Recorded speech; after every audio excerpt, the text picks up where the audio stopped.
pengen kenalan juga sih sebenarnya Talent Fit itu siapa sih. Nah, kita Talent Fit Indonesia adalah sebuah HR consulting yang emang pengen membantu teman-teman building agile organization to grow your business through HR technology. Jadi emang kita semuanya by teknologi. Kita mulai dari organization consulting, online assessment, recruitment, process outsourcing, HR information system, performance management system, sampai ke background information itu sendiri. Nah, kita baru berdiri di tahun 2016 memang. Tetapi kita sekarang sudah lebih dari 100, telah dipercaya oleh lebih dari 100 company, dan kita sudah melakukan lebih dari 2 juta assessment di seluruh Indonesia, even di tengah-tengah Kalimantan, atau even sampai ke Papua. Kenapa? Karena online assessment-nya kita hanya membutuhkan 0,08 Mbps aja. Gitu. Jadi sangat kecil. Jadi yang penting ini ada sinyal, itu pasti bisa. Nah, ini klien-klien kita mulai dari mining, manufaktur, teknologi, sampai ke BUMN. Lalu ada logistik, sampai education, consultant, sampai ke service and contractor, dan sebenarnya masih banyak lagi yang memang kita tidak bisa tampilkan di sini dengan adanya NDA. Gitu ya. Nah, service kita sebenarnya dibagi menjadi 2 stream. Yang pertama adalah HR strategic stream, jadi organization analytic, people analytic, talent strategic, sampai ke performance management system. Serta kalau di HR operation stream itu ada HRAS sampai ke background information itu sendiri. Di organization analytic tadi, kalau kita mau melakukan yang namanya KPI atau talent management, memang kebanyakan nanti akan lebih banyak di dalam organization analytic. Mulai nanti tadi bikin job desk, job evaluation, grading, career path, sampai ke employee experience itu sendiri, semuanya akan dibahas di dalam organization analytic itu sendiri. Gitu ya. Lalu kita juga ada di people analytic tadi. Nah, ini adalah second bisnis kita atau service kita yang emang cukup banyak, bukan cukup lagi, emang paretonya kita. Itu adalah ada yang namanya psychometric online test, ada virtual assessment center. Jadi kalau psychometric biasanya dipakai untuk hiring, virtual assessment center biasanya dipakai untuk mapping. Dan kita juga punya yang namanya gamification assessment. Jadi, tapi kita sedang di-assess. Gitu. Nah, ini mungkin lebih kepada tools-tools yang memang kita miliki untuk yang namanya psychometric. Kita bisa mengukur kompetensi, learning agility, leadership assessment, personality, cognitive, even sampai ke sales ability. Nah, sales ability-nya pun bisa entry level atau experience level. Gitu. Jadi kita emang cukup banyak, and many more sebenarnya. Jadi masih banyak yang nggak bisa kita tampilkan. Tapi 6 ini yang memang paling banyak dipakai. Gitu. Nah, yang kedua kita punya gamification. Kenapa sih harus gamification? Karena sama seperti yang tadi disebutkan atau dijelaskan oleh Mas Hakim ya, bahwa sekarang gen milenial ke atas itu sudah sangat-sangat, ya udah kalau lama, ya udahlah saya buang aja deh. Yang di ghosting sekarang bukan lagi kandidat, tetapi adalah rekruternya. Mungkin di sini ada yang merasakan nggak bahwa saya tiba-tiba menelpon kandidat, kok nggak dijawab, di WA kok kayaknya nggak dibales, padahal udah oke tuh kandidat. Nah, ternyata memang sudah ada 6 dari 10 kandidat itu biasanya akan abandoning the application itu sendiri. Nah, kenapa? Jadi, kenapa sih gamification? Karena dengan gamification kita sebenarnya juga memberikan sebuah persepsi bahwa, oh, perusahaan ini dari awal aja sudah memberikan yang namanya games. Jadi kayaknya akan sangat menarik nih untuk melakukan pekerjaan di dalam perusahaan ini. Gitu. Jadi kita ada 2, ada yang ready to play ataupun ada yang namanya custom. Jadi kalau ready to play, kita masuk ke dalam dari aptitude, kognitif, sampai ke behavior. Jadi kita bisa mengukur itu. Ini contohnya saja, ada beberapa games yang nanti kita akan berperan sebagai siapa, lalu kita harus memilih respon. Ada juga games yang benar-benar games yang seperti Android punya lah ya. Mulai dari divided attention, planning, inhibitor control, sampai ke verbal reasoning itu sendiri. Nah, tapi ada juga bentuk yang kedua, yaitu adalah custom game. Jadi tergantung dari kompetensi matriksnya Bapak dan Ibu punya. Jadi kalau tadi ada, oh ada kompetensi nggak? Yang mau diukur mau level 1, level 2, level 3, atau mau seperti apa? Itu kita bisa custom. Dan kita akan buatkan benar-benar storyline-nya seperti apa, game-nya bagaimana, itu kita akan buatkan disesuaikan dengan kompetensi dari klien itu sendiri. Gitu. Jadi ini akan disesuaikan dari suasananya, orang-orangnya, kostum orangnya, bajunya, sampai ke apakah nanti ada storyline dari mall tiba-tiba masuk ke dalam planet, itu juga bisa. Nanti kita sesuaikan tergantung dari kebutuhan.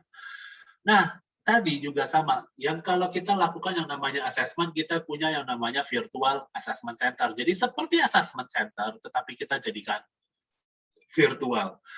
Sama seperti yang sudah diceritakan sama Mas Hakim, bahwa kita juga tidak perlu ketemu yang namanya asesor kembali. Karena semuanya akan berhubungan dengan yang namanya sistem.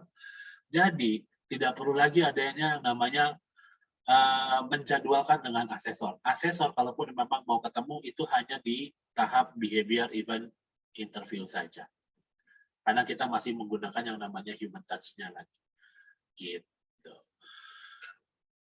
Nah, ini yang terakhir kita lebih kepada memiliki yang namanya English Assessment Center atau English Assessment. Kita menggunakan yang namanya Artificial Intelligence, jadi kita sudah tidak lagi menggunakan 40 soal, dari 40-40-nya harus dikerjakan. Tetapi dari 5 soal pertamanya sudah gagal, langsung ditutup sama si sistem. Bahwa, oh ternyata dia masih level paling bawah.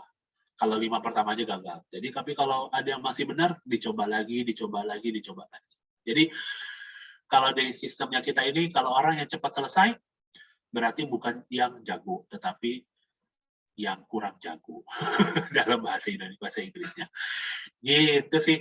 Yang terakhir sih sebenarnya kita punya yang namanya RPO atau alias namanya Recruitment Process Outsourcing. Jadi kita biasanya bilangnya adalah ROD, Recruitment on Demand. Jadi kalau, hey Mas Ray, saya lagi butuh 2 rekrutmen nih, 2 akunting nih, ya udah kita akan lakukan seperti rekrutmen internal untuk bisa mendapatkan 2 akunting tersebut. Itu sih dari kita sebenarnya, dan servis-servisnya kita. Senang berkenalan dan terima kasih banyak atas kehadiran malam ini. Oke, kalau gitu kita kita biar cepat aja, kita langsung mulai malam ini. Silakan Mas Hakim. Thank you ya teman-teman. Terima kasih Mbak Yuri. Bismillahirrahmanirrahim. Assalamualaikum warahmatullahi wabarakatuh. Selamat malam. Om Swastiastu. Namo Buddhaya. Semoga sehat semuanya ya. Terima kasih. Tapi sebelum kita mulai, kita berikan tepuk tangan dulu yuk untuk moderator kita yang cantik, Kakak Yuri. Yeay. Terima kasih loh. Kalau nggak ada Kakak Yuri, saya nggak tahu nih Zoom mau jadi apa nih. Teman-teman izin saya untuk share screen ya. Jadi memang apa yang disampaikan oleh Kakak Yuri sebenarnya bukan karena bagaimana aktif, tapi karena memang mencoba untuk aktif gitu ya. Karena di masa-masa seperti ini kalau kita nggak aktif, bingung nanti mau ngapain. Kurang lebih saya akan coba sharing tentang talent management, waktunya 30 menit, nanti akan jawab slide itu 15 menit. Ya, nanti kita akan fokuskan di tanya jawab. Teman-teman di sini sudah saya lihat kurang lebih ada 203 dan saya baca profil teman-teman semuanya adalah kebanyakan teman-teman HR atau teman-teman yang bergabung misalnya mau belajar HR atau baru masuk ke HR. Senang ya kalau ada banyak orang mau masuk HR. Nah, senang juga kalau ada orang yang mau ikut mengembangkan dunia HR Indonesia. Maka dari itu saya dan Kak Ray itu saya minta Kak Ray bantuin saya di bukan PT ya, tapi nama wadahnya Sobat Kerja Indonesia. Jadi Sobat Kerja Indonesia itu saya pengen memberikan sesuatu kepada talent atau pekerja Indonesia. Sifatnya adalah kita mencoba membantu. Anda punya pertanyaan apa, nanti kita coba bantu. Ada mau diskusi apa, nanti kita coba bantu. Ada mau di mentoring, ada mau di coaching, konseling, nanti kami bersedia. Nah, berbicara tentang pekerja sama dengan kita berbicara talent. Kalau dulu kita ngomongnya labor ya. Tapi kalau sekarang udah zamannya human capital, kita ngomongnya talent. Jadi milestone-nya HR adalah dari mulai zamannya personal management, lalu masuk ke dalam human resource management, dan sekarang sudah mau hampir habis 4.0, kita sudah berbicara tentang human capital management. Nah, kalau kita berbicara ke human capital management, itu semuanya sudah terkotak-kotakan. Kalau dulu di HR, generalis. Nah, kalau sekarang di human capital terpetak-petakan dengan adanya talent acquisition, dari dulunya recruitment, lalu kemudian berubah menjadi talent acquisition, lalu kemudian sekarang ada talent management. Dulu tidak ada talent management. Kemudian sekarang ada HR business partner, ya itu generalis semuanya. Kalau talent management adalah khusus bagaimana memikirkan talent atau pekerja dari mulai development sampai kepada nanti dia dari mulai masuk sampai dia retire ya. Nah itu. Lalu kemudian ada lagi namanya talent development, ya itu udah mulai fokus lagi kepada pengembangan dan pelatihan. Kemudian ada namanya talent relation atau employee relation. Tadi sudah dijelaskan sedikit tentang saya. Jadi kalau misalnya mau connect di LinkedIn bisa ya, M. Soleh Al Hakim, SS, MM. SS itu sarjana sastra, MM-nya adalah karena saya harus memperdalam lagi tentang HR. Jadi saya bukan orang psikolog, teman-teman. Saya adalah orang operasional dari hospitality. Dulu saya pernah kerja di kapal pesiar, pernah kerja sebagai barista, saya pernah kerja di bartender, tukang cuci piring di kapal, sales door to door, sales telemarketing, saya pernah jalanin semuanya. Lalu kemudian karena saya merasa bahwa saya bergerak di bidang HR, maka saya harus ngambil sertifikasi. Dulu sebelum adanya BNSP, saya ngambil yang ada di Atmajaya. Di sini ada alumni Atmajaya yang sertifikasi bersama Pak Pungki ya dulu ya. Nah, lalu kemudian nama saya kenapa depannya Mas? Itu karena adalah sebetulnya ada singkatan nama saya ya, Muhammad Soleh Al Hakim gitu. Makanya saya singkatnya menjadi Mas. Kalau kepanjangan nanti nggak bisa. Jadi Mas itu adalah nama depan saya panjang gitu. Halo Pak Damar batch 60. Wah, satu guru satu ilmu. Ini luar biasa. Agenda hari ini adalah sifatnya adalah hanya sekedar open minded tentang talent management. Jadi kalau teman-teman berbicara sekarang sudah mulai bergerak di bidang people development atau people engineer, ada yang mengatakan seperti itu. Kita akan ngomongin tentang talent. Posisi-posisi sekarang itu apa strategi yang harus dilakukan untuk bisa retaining top talent atau attract top talent atau create top talent. Ya, jadi nanti pada malam hari ini, wow, di sini banyak alumni Atmajaya. Jadi pada malam hari ini saya akan hanya memberikan ada 4 highlight saja. Yang pertama adalah apa sebenarnya talent management itu. Yang mendasarinya itu apa filosofinya. Lalu yang kedua, kenapa banyak yang gagal dalam talent management. Kemudian yang ketiga, apa sebenarnya kunci berhasilnya talent management. Yang keempat, bagaimana kita bisa sukses dalam talent management. Nah, 3 seri ini, hari ini, besok, dan lusa, itu sebenarnya kayak seperti kita nonton triloginya Lord of the Ring. Kalau teman-teman nonton film, suka nonton film, langsung loncat kepada film kedua atau film ketiga, tapi nggak tahu tentang film pertamanya, akan bingung. Nah, maka dari itu, sekarang itu teman-teman masuk ke dalam pembuka dulu wawasannya. Besok teman-teman akan masuk ke dalam teknisnya sekarang seperti apa, ya, sampai kepada succession planning. Lalu kemudian lusa, teman-teman akan melihat tren nanti di tahun 2000, kurang lebih 5 tahun ke depan, 2025 atau 2010, lalu kemudian atau masuk ke era 5.0 akan seperti apa.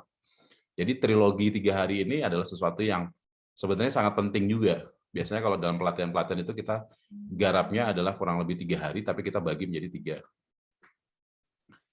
Nah, kita masuk ke dalam definisinya dulu, teman-teman. Jadi kata talent itu adalah berasal kalau bahasa Indonesia adalah talenta. Talenta itu adalah seseorang yang mempunyai banyak bakat dan punya banyak kelebihan dan kebisaan. Makanya disebut talenta. Kalau dalam bahasa Inggris namanya talent. Kalau di artis Hollywood, dia mengatakannya talent itu adalah artisnya ya. Jadi dia bisa talent ini, dia bisa talent ini, dia bisa talent ini, semuanya ada di situ. Dan ini wajib di-manage. Di-manage itu dia diurusin. Diurusin itu artinya kita harus memikirkan dari mulai dia masuk bergabung, sampai nanti pada saat dia mau resign atau dia mau keluar pun, kita tetap ngurusin. Makanya kita ngomongin tentang manajemen talenta, mengurusin karyawan. Ya.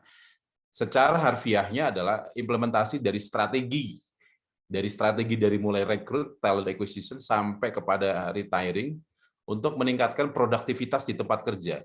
Jadi kalau kita udah berbicara tentang talent management, kita sudah memikirkan tentang bagaimana employee experience-nya dari mulai depan, kemudian pengembangannya seperti apa, lalu kemudian karir match seperti apa, lalu kemudian nanti ujungnya development-nya apa yang harus kita berikan, sampai kepada nanti dia begitu udah mau pensiun pun kita harus masih memikirkan apa yang akan terbaik untuk dia.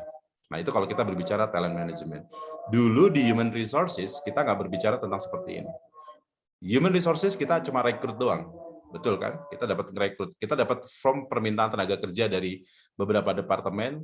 Lalu kemudian mereka hanya menulis spesifikasinya laki-laki atau wanita, umur sekian sampai sekian, pendidikannya sekian sampai sekian. Itu di human resources. Teman rekrutmen cuma buka lowongan, kemudian lalu kemudian sebar kemana-mana, lalu kemudian ada yang lamar masuk, baru diseleksi. Setelah diseleksi, nggak ngelihat daripada spesifikasi dan culture perusahaan, interview dengan usernya cocok, kerja. Yang bagian development siapa? Bagian development adalah si usernya. Orang HR-nya kadang-kadang induction-nya cuma pada saat di awal saja. Pengenalan manajemennya, pengenalan culture-nya, pengenalan visi-visi dan value perusahaan. Itu hanya di awal saja. Nah, sekarang konsep human capital, kita sudah mulai memikirkan, kalau kita mencari karyawan di dalam talent acquisition, kita sudah mulai memikirkan mana yang sesuai dengan kompetensinya, mana yang sesuai dengan budaya perusahaan, mana yang sesuai dengan attitude yang diinginkan oleh perusahaan, bahkan sampai karakter si karyawan ini apa yang sesuai dengan perusahaan. Jadi semangatnya atau konsepnya dari talent management adalah right man with the right place, with the right cost, and with the right competency, and with the right position. Hampir sama seperti kalau misalnya pelatih sepak bola atau manajer sepak bola mencari pemain-pemain yang benar-benar cocok sesuai karakter permainan. Ya. Nah, kalau dia karakter pemainnya adalah high potential employee, gitu ya, sebutlah sekarang high potential soccer player atau football player, dia Ronaldo, Lionel Messi, Mbappe, Neymar segala macam, itu adalah high potential. Ya, tapi dia punya spesifikasi khusus di mana mereka bermain. Nah, pada saat kita menjadi seorang manajer atau coach di lapangan, termasuk di tempat kerja nih, user juga memikirkan kita harus mencari tim yang seperti apa. Jadi nggak cuma nyari pemain terus kemudian kita latih segala macam lalu kemudian kita suruh main tapi nggak ngerti esensi dari permainannya seperti apa, itu akan jadi bingung. Nah, kalau kita mau cari talent-talent yang pas sesuai dengan permainan, karakter permainan dan karakter pelatihnya lalu kemudian strategi yang mau diinginkan, maka kita harus memilihnya dari awal. Itu kalau kita dari talent acquisition atau dari recruitment. Tetapi kalau misalnya kita sudah punya budget besar gitu, nah, kita bisa memikirkannya dengan kalau di sekolah di sepak bola ada namanya sekolah sepak bola atau junior yang under 18, under 17 dan segala macam. Mereka sudah mulai menciptakan kader-kader untuk masuk ke dalam liga utama. Di tempat teman-teman pasti ada yang sudah melakukan program supervisor development program atau management development program atau bikin namanya MT management training. Itu adalah bagian daripada talent management, menciptakan kader-kader yang sesuai dengan karakter perusahaan dan value perusahaan. Costing nggak? Yes, pasti akan butuh biaya, butuh waktu, dan segala macam. Jadi ibaratnya Anda menanam sesuatu hal yang baik untuk perusahaan, tapi pada akhirnya nanti dalam waktu kurun 1-2 tahun, Anda akan memanen hasil daripada itu. Effort-nya sangat besar kalau kita mau melakukan hal itu. Tapi ini buat investing. People development untuk perusahaan adalah sangat-sangat luar biasa bagus. Teman-teman lebih suka mana? Boleh tulis di chat ya. Teman-teman mau develop in atau mau buy in? Develop in itu artinya kita mengembangkan orang dari bawah sampai ke atas, atau kita mau cari orang dari luar yang bisa langsung plug and play. Teman-teman lebih suka yang mana? Develop in atau buy in? Oke. Ibu Susanti mengatakan tergantung kebutuhan. Ada yang buy in, ada yang develop in. Ada yang develop. Oke. Lalu kemudian semua kebanyakan menyetujui develop in, ya. Tapi ada juga yang buy in. Oke. Anda mau develop in, nggak apa-apa. Anda mau buy in pun tidak apa-apa. Tetapi ingat, yang namanya talent atau karyawan, mereka punya kesempatan yang sama. Yang sudah ada nih ya, mereka punya kesempatan yang sama. Kesempatan mereka yang sama apa coba kesempatannya? Mereka berhak untuk berkembang secara karir, mereka berhak untuk berkembang secara skill, mereka berhak berkembang secara kompetensi. Ya, nah ini adalah hak karyawan yang sudah masuk di dalamnya. Kelebihan dan kekurangannya kalau kita buy in itu adalah sesuatu yang kita udah terima jadi, lalu kemudian cemplungin, plug and play. Mereka bisa bekerja sesuai dengan apa yang expertise-nya mereka, tetapi mereka kurang mengerti tentang culture perusahaan. Ya, saya termasuk orang yang selalu di buy in oleh perusahaan, bought in, gitu. Dan saya nggak pernah ikut yang namanya develop in. Tidak pernah ikut masuk ke dalam. Dulu waktu di Coffee Bean yang Tilif yang zaman dulu saya pernah masuk sebagai manajemen trainee, sebagai kader.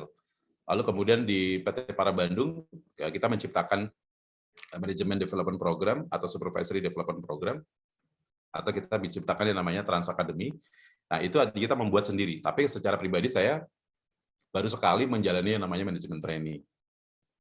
Itu kelebihan dan kekurangan kalau kita buy-in. Lalu kelebihan dan kekurangan kalau misalnya kita developin apa? Kelebihannya kalau kita developin adalah kita punya kader-kader yang banyak. Ya, kita punya database yang banyak. Lalu kemudian kita bisa memberikan apa yang menjadi keinginan kita kepada mereka. Dibuka, diisi, dilatih, dan kemudian di brainwash, jadilah seperti apa yang kita mau. Kekurangannya adalah takes time, takes money, ya, panjang waktu dan segala macam. Belum lagi kalau misalnya dibutuhkannya secara cepat. Makanya saya tidak menyalahkan kalau ada yang mengatakan tergantung kebutuhan. Kalau kebutuhannya secara cepat, lalu kemudian secara development itu tidak siap, berarti kita tidak punya planning yang bagus terhadap talent management. Tetapi kalau misalnya kita buy-in, lalu kemudian kita cemplungin dan itu berhasil, artinya bisa menjalani apa yang menjadi proyeknya dia, maka dia bisa memberikan sebagai contoh, dan kita masih bisa mempersiapkan orang yang ada di bawah. Nah, semangatnya talent management adalah seperti itu, memberikan kesempatan kepada semua karyawan untuk bisa berkembang sesuai dengan apa yang menjadi keinginan mereka di perusahaan tersebut. Semua orang punya cita-cita dong, orang punya keinginan untuk naik pangkat, karena mereka berharap masuk ke perusahaan itu ada karir path yang jelas. Betul tidak? Nah, kalau tidak ada karir path yang jelas, orang juga akan mulai resah nih, mau pindah ke sana, mau pindah ke sini. Nah, kita bagaimana memeritainnya kalau sedangkan kita sendiri tidak mempersiapkan hal itu. Nah, semangatnya lagi tentang talent management adalah memahami tentang dimensi. Ya, kalau dari CIPD tahun 2006, talent management atau manajemen talenta adalah sebuah metode untuk attracting, ya, untuk mencari atau untuk menggait atau untuk menciptakan yang sistematis. Nah, dikatakan sistematis itu bisa dengan secara prosesnya atau benar-benar kita bisa menggunakan sistem. Nah, besok ada sahabat saya Pak Dudi, Mas Dudi akan menjelaskan bagaimana kita menggunakan sistem-sistem yang benar-benar bisa digunakan di talent management. Dari mulai mengidentifikasikan sampai kemudian kita sudah menemukan orangnya, menemukan talentnya, lalu kemudian kita kembangin. Ya, lalu kemudian yang terakhir adalah kita menjaga supaya orang tidak sampai di-hijack oleh perusahaan lain atau pindah ke perusahaan lain dengan cara engagement atau retention. Ya, karena kita pengen menciptakan successor ya. Nah, kalau kita sudah berbicara tentang successor planning, kita harus bisa menciptakan successor. Sekali lagi saya sampaikan bahwa semua karyawan punya kesempatan yang sama untuk bisa berkembang. Tugasnya orang HR, tugasnya line manager untuk bisa duduk bareng bersama-sama membahas dan mendiskusikan tentang hal ini. Bagaimana kita bisa memberikan kesempatan. Yang para manajer mereka juga punya kesempatan atau punya keinginan untuk bisa naik menjadi seorang GM atau VP. Yang GM atau VP pun mereka pengen punya kesempatan untuk bisa naik menjadi seorang direksi. Ya, itu adalah sesuatu hal yang wajar dan lumrah dimanapun. Semua orang punya keinginan. Once begitu kita tidak mendapatkan kesempatan di perusahaan tersebut, maka kita akan mencoba melihat perusahaan lain. Begitu juga sebaliknya, once perusahaan lain melihat bahwa ada talent-talent yang high potensial di perusahaan lain, tetapi tidak ada kesempatan untuk bisa berkembang, disitulah akan punya kesempatan untuk kehilangan high potential employee. Balik lagi, saya selalu menggunakan analoginya kalau kita main bola atau tim sepak bola. Ada pemain bagus, tapi selalu dibangku cadangkan, nggak pernah dimainin. Tetapi dari pihak kompetitor, dia tahu ini pemain bagus, dia punya skill yang luar biasa yang orang lain nggak punya. Dideketin lah sama agent atau dideketin lah sama orang HR-nya atau dideketin lah sama manajemen. Daripada kamu jadi bangku cadangan, gimana kalau bergabung di tempat saya, kamu main di tim A, istilahnya tim A itu adalah yang selalu bermain selama 2 kali 45 menit. Walaupun dia mendapatkan gaji yang nggak sebesar di tempat itu, tapi dia mendapatkan kesempatan untuk mengeksplorkan diri. Dan itu banyak yang terjadi, talent-talent yang menunjukkan bahwa di tempat lain dia lebih bersinar.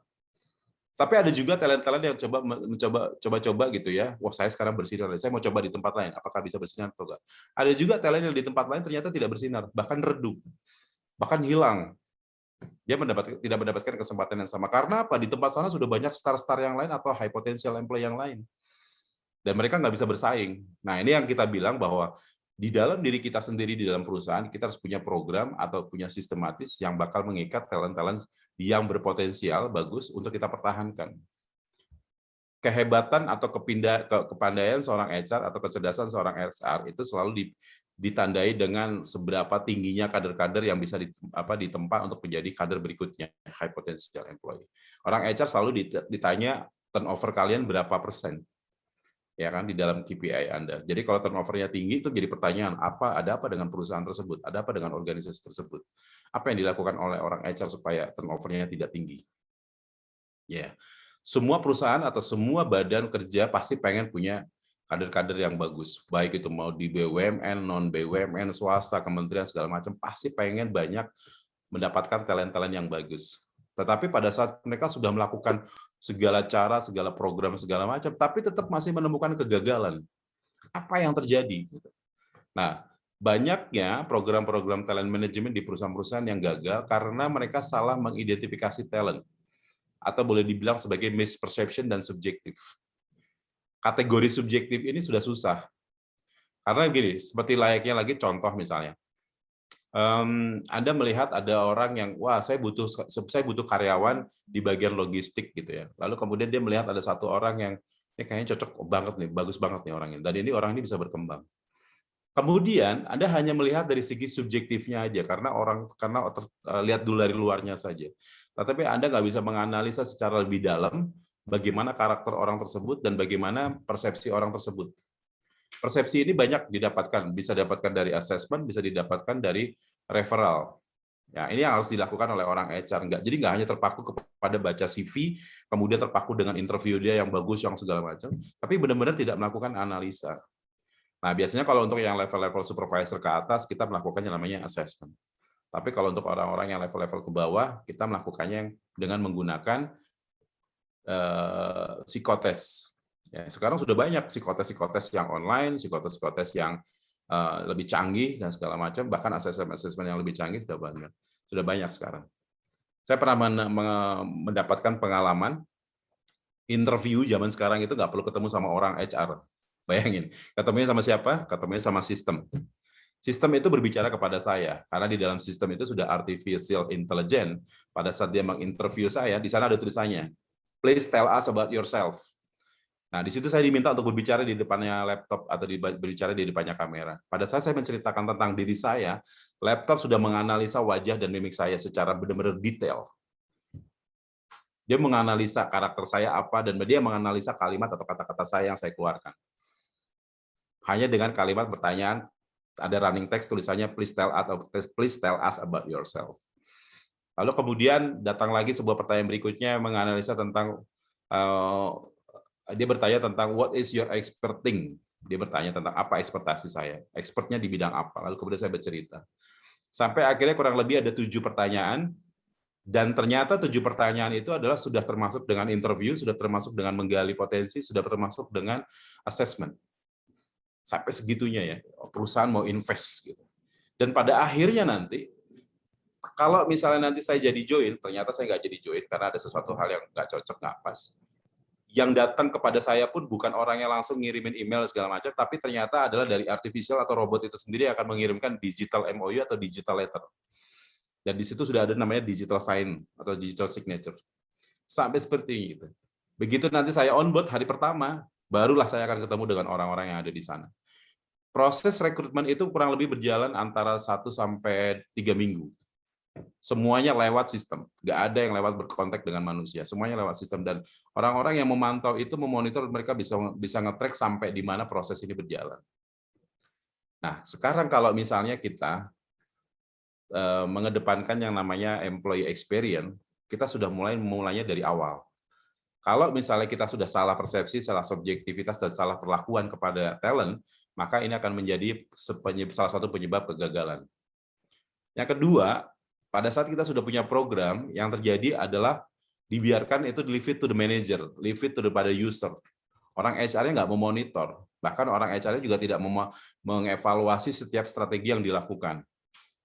Nah, waktu saya bikin program namanya Supervisory Development Program atau bikin Management Development Program, itu harus setiap bulan harus direview.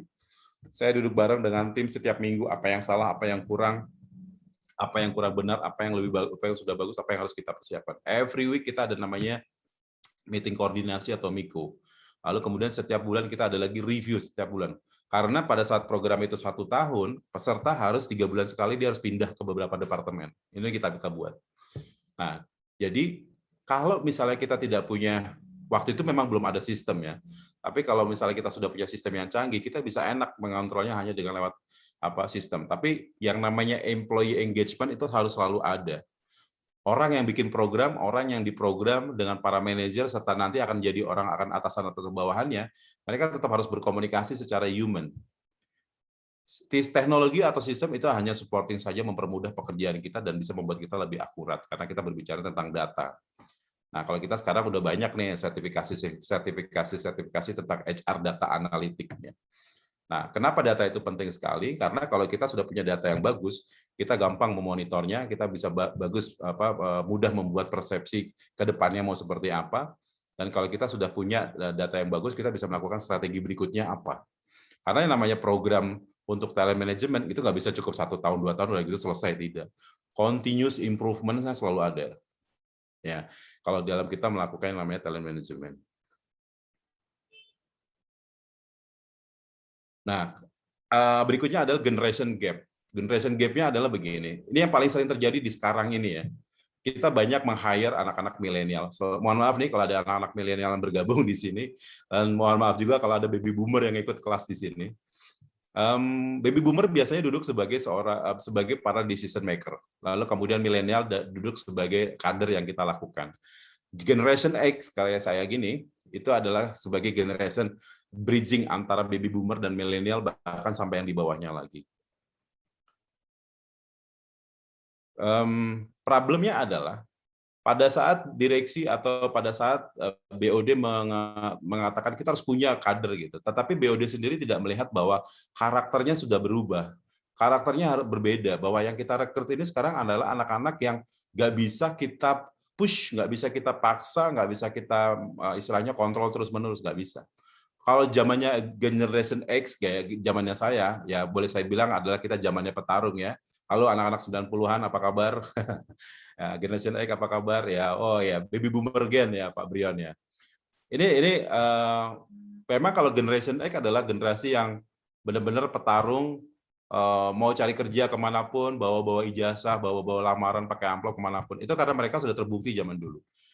Zaman sekarang, sekali lagi kalau misalnya ada anak-anak milenial yang yang bergabung, saya bukan mendiskreditkan Anda, bukan, tapi ini adalah real fact bahwa anak-anak milenial itu sebenarnya punya jiwa untuk fighting, tapi saja hanya karena mereka melihat ada satu sisi yang sebenarnya mereka nggak bisa terima dalam diri mereka, akhirnya mereka kadang-kadang suka membuat keputusan yang kadang-kadang keputusan yang terlalu terburu-buru. Ya, kenapa begitu? Karena ya itu tadi, anak-anak zaman sekarang selalu pengennya short, instan, dan segala macam, pengennya cepat jadi. Nah, di sini ada namanya perbedaan pola pikir. Baby boomer, Generation X, sama milenial atau Gen Z.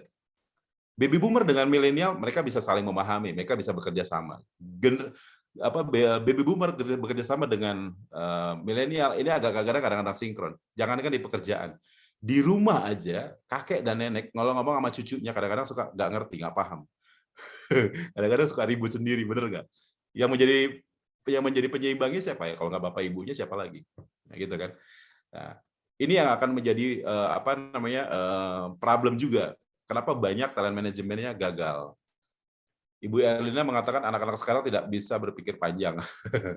Sebenarnya mereka pengen cepat jadi ya Bu ya, pengen cepat instan selesai. Tapi ya itu tadi prosesnya harus diberikan ilmunya. Nah, apa yang harus dilakukan kalau kita punya generation gap-nya banyak? Sebagai baby boomer, mereka bisa memberikan ilmunya kepada generation X atau kepada milenial. Berikan ilmunya. Dan setelah itu biarkan mereka berkreasi, biarkan mereka berkompetisi satu sama lain. Tetapi kita melakukan controlling saja, monitoring. Ya. Mereka suka dengan adanya kompetisi, mereka suka dengan adanya adanya kompetisi, mereka suka adanya reward gitu ya, mereka suka banget dikasih apresiasi gitu, mereka suka. Yang mereka nggak suka adalah selalu dikontrol terus, dimarahin terus, mereka nggak suka, mereka akan leave kalau mereka digituin. Ya, seperti yang dikatakan oleh Badan Pusat Statistik mengatakan kalau banyak orang yang resign dari perusahaan itu bukan karena gajinya, tapi karena siapa? Karena siapa ya coba? Kenapa orang banyak resign tapi bukan karena gajinya, tapi karena siapa? Bosnya. Nah, itu karena atasan atau karena lingkungan. Ya, terima kasih teman-teman. Ya, memang kayak kita mengalami hal yang sama ya. Dan memang ini adalah kejadian fakta yang ada di lapangan. Kenapa kok banyak orang resign? Kenapa banyak orang tidak cocok? Kenapa baik? Ya karena atasannya. Whether atasannya terlalu kaku, whether atasannya adalah sok tahu, atau whether atasannya tidak pernah memberikan kesempatan buat yang di bawah. Nah, jadi ini kadang-kadang bisa dicontoh juga sama yang Gen X sama yang milenial. Ada loh yang milenial tapi sudah berpikir baby boomer, wow, keren ya, baby milenial tapi pola pikirnya kayak baby boomer. Bahkan ada yang kebalik juga, baby boomer tapi semangatnya kayak milenial. Ada yang kayak gitu. Nah, tapi jarang kita menemukan orang-orang yang seperti itu. Maka dari itu apa yang harus kita lakukan kalau tidak ingin gagal di dalam talent management? Engagement, komunikasi, monitoring, memahami antar generasi. Nanti ini kita udah mulai menciptakan lagi yang namanya manajemen training ya, teman-teman bapak-bapak kita yang ada di atas ini yang masih menjadi direksi, megang posisi, mereka harus bisa memahami yang sampai ke bawahnya dia seperti apa.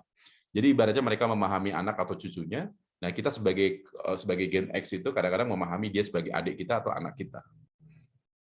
Ini yang harus dipahami kenapa banyak yang gagal. Lalu gimana supaya talent management itu bisa berhasil? Yang paling penting adalah buat komite atau teman-teman yang bergerak di dalam talent management, siapapun yang bekerja di HR, kalau Anda pengen mendapatkan top talent, atau meretain top talent, atau meng-create high potential talent, Anda harus tahu dulu tujuan strategi talent management Anda untuk apa.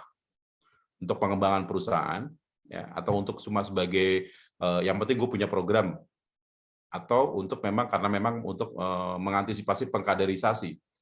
Kalau di tempat Bapak Ibu sudah banyak baby boomer yang dalam waktu 2-3 tahun ke depan nanti akan pensiun, so you must start from now. Anda harus mulai memahami atau memulainya dari sekarang. Ya, jangan sampai saya tidak memberikan statement yang bahwa orang lain nggak bisa bergabung di tempat kita, bukan. Kalau perusahaan kita sudah siap, kenapa kita tidak menggunakan yang ada di bawah yang sudah kita develop? Tapi kalau perusahaan kita tidak siap dan kita tidak mendapatkan kader-kader yang bagus, ya mau nggak mau kita harus buy in dari luar. Kita ngambil dari luar. Nah, pada saat kita memahami tujuan strategi talent management ini, kita pakai yang namanya konsep SMART goal. Saya nggak perlu ngajarin SMART goal seperti apa ya. Specific, measurable, achievable, realistic, dan time bound. Nah, time bound-nya tadi saya bilang 2-3 tahun ke depan kalau kita udah melihat ada orang-orang yang sudah mau pensiun. Ya, maka dari itu Anda sudah harus bisa menyiapkan succession planning atau successor-nya seperti apa. Nah, ini harus dipersiapkan dari sekarang. Sekali lagi bahwa semua orang punya kesempatan bahwa mereka mendapatkan pengembangan dan pelatihan. Karyawan itu haknya karyawan. Jadi harus benar-benar orang HR memikirkan ini nanti mau kemana ya, ini nanti mau kemana ya. Kadang-kadang kita sedih gitu ya. Saya pernah punya pengalaman waktu di Trans Studio Bandung, sedih sekali kalau saya harus kehilangan top talent atau employee saya yang saya udah invest besar-besaran tapi ternyata di hijack oleh perusahaan lain. Walaupun di dalam kontraknya ada kalimat yang mengatakan dia harus membayar 3 kali lipat kalau dia resign. Nah, pada akhirnya memang saya harus kehilangan talent tersebut dan dibayar oleh si perusahaan yang meng-hijack karyawan saya. Masih ada culture senioritas. Ya, saya setuju tuh Pak Agus. Senioritas itu adalah sesuatu hal yang kadang-kadang bisa membunuh kreativitas. Sekali lagi, senioritas bisa membunuh kreativitas. Sekarang udah nggak zamannya lagi senioritas. Kalau Anda merasa diri Anda senior, oke. Deliver the training, share your knowledge kepada yang di bawah atau yang junior. Kalau memang Anda senioritas ya. Gitu. Tapi kalau Anda merasa diri Anda senioritas, tapi Anda nggak bisa memberikan ilmu Anda kepada yang di bawah, ya Anda cuma sebagai senioritas doang, bukan seorang leader. Karena leader yang bagus adalah leader yang bisa menciptakan leader berikutnya. Itu kata Mahatma Gandhi. Betul tidak? Tapi kalau Anda hanya bisa menciptakan follower, ya sekarang follower bisa beli kok. Beberapa follower, 10.000 follower bisa beli. Tapi kalau leader yang bagus, dia bisa menciptakan leader. Kemudian, saya juga sebagai senioritas di tempat, misalnya di tempat kerja dimanapun gitu ya, saya harus mencoba memikirkan bahwa saya harus menempatkan diri sebagai apa? Sebagai seorang leader, sebagai seorang bos, atau sebagai seorang manajer. Ya. Nah, kalau tadi dikatakan itu bukan leader tapi itu bos. Ya iya.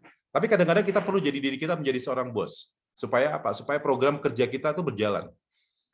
Tunjuk sini tunjuk. Nah, kalau manajer kita harus bisa memanage benar-benar orang itu sesuai dengan kompetensinya, sesuai dengan kelebihan, sesuai dengan kekurangannya, itu manajer. Tetapi kalau leader, dia harus bisa membaca karakter orang yang sesuai dengan apa kelebihan dan kekurangannya, tapi bisa ngomong juga, bisa memberikan empati juga, bisa ngajak ngobrol, kemudian bisa mengetahui di mana orang ini tim butuh dukungan, ya. Kemudian kita bisa memimpin tim dengan baik. Nah, itu adalah seorang leader. Maka dari itu kalau kita pengen membuat yang namanya talent management, ya sekali lagi, Anda mau bikin program ini untuk apa? Tapi kalau saya bilang, nggak usah nunggu bikin program untuk apa. Tentukan dulu Anda mau bikin talent management itu untuk apa. Kalau semangat Anda adalah bahwa semua orang punya kesempatan yang sama untuk berkembang, go ahead.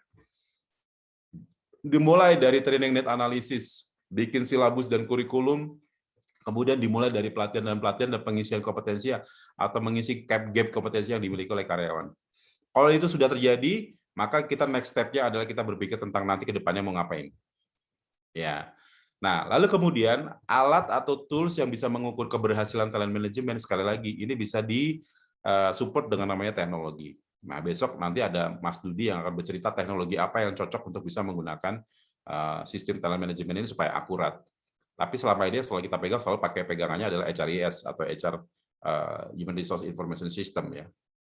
Nah, lagi-lagi adalah kunci berhasil talent management ini adalah komunikasi antar lintas jabatan, lintas generasi, dan juga lintas posisi, lintas divisi. Ya, ini yang paling penting. Maka dari itu kompetensi seorang HR atau kompetensi seorang talent management manager, dia harus bisa berkomunikasi kepada semua lini. Ya, bagaimana Anda bisa memproyeksikan program ini, bagaimana Anda bisa memproyeksikan program ini berjalan ke depannya, dan bagaimana Anda bisa meyakinkan direksi bahwa ini nanti akan menjadi invest yang berguna di masa depan antara 2-3 tahun. Gitu.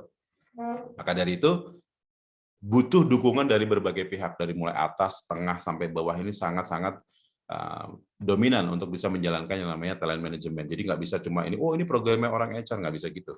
Semua bertanggung jawab, dan semua harus punya sama-sama memiliki sense of belonging untuk memajukan perusahaan. Dan yang terpenting adalah talent management ini harus sesuai dengan visi, misi, atau goal perusahaan yang sudah ditentukan bersama-sama. Ya, goalnya apa? Misalnya, tahun 2021 berubah karena era pandemi, dan hybrid working place sudah mulai diberlakukan. Maka harus dirubah misalnya konsepnya. Iya, saya setuju dengan Pak Thomas. Zaman sekarang masih ada HR titipan dari owner yang pada prinsipnya tidak mampu mengelola. Nah, ini dia kadang-kadang saya suka prihatin Pak Thomas kalau ada orang HR seperti ini. Anda HR itu adalah harusnya ya, HR itu harusnya representative of management, tapi representative of employee juga. Jadi berdirinya di tengah-tengah, bukan berdiri di satu sisi. Ini yang kadang-kadang masih terjadi di semua, hampir banyak perusahaan-perusahaan ya. Saya bilang nggak setiap perusahaan, tapi hampir banyak ada beberapa HR yang masih ada ketakutan untuk kehilangan pekerjaannya atau jabatannya karena menjabat sebagai seorang HR. HR itu tidak untuk ditakuti, tapi HR itu harus menjadi HR yang bisa mengedukasi. Sekali lagi, saya ulangi kalimatnya. HR itu bukan untuk ditakuti, tapi HR adalah sebagai orang yang bisa mengedukasi. Mengedukasi siapa? Mengedukasi manajemen dan mengedukasi karyawan. Mengedukasi itu artinya bagaimana kalau Anda pengen bisa mengedukasi, makanya Anda harus punya kemampuan dari segi HR teknik, HR skill, dan HR minded. Ya, sekarang ada perubahan undang-undang CK. Nah, itu wajib kita ketahui, wajib kita baca. Bukan mesti Anda harus hafal, tidak, tapi setidaknya implementasi di perusahaan adalah mengarahnya sesuai dengan undang-undang.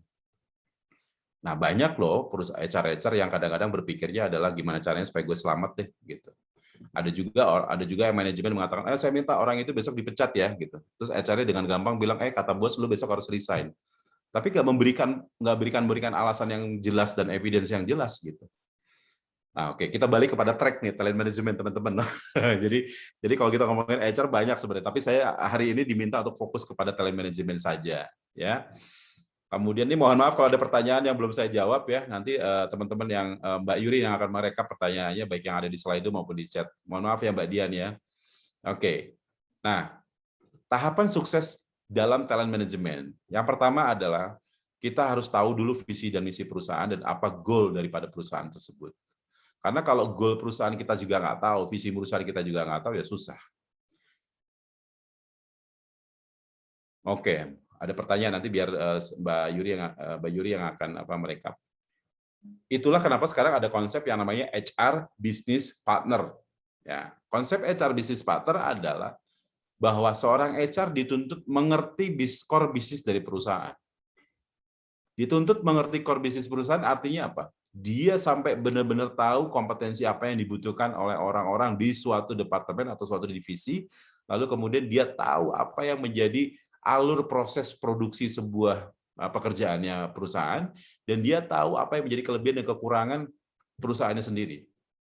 Nah, tadi menyambung kepada pertanyaan yang kalau ada orang HR cuma urusannya administrasi saja, berarti memang pola pikirnya masih belum berubah dari personalia menuju menjadi HR. Belum berubah dari HR menjadi human capital.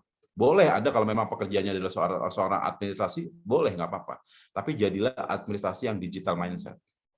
Jadilah orang administrasi yang benar-benar memahami kelebihan dan kekurangan perusahaan dan bisnisnya apa. Jadi nggak mesti harus ngurusin itu melulu.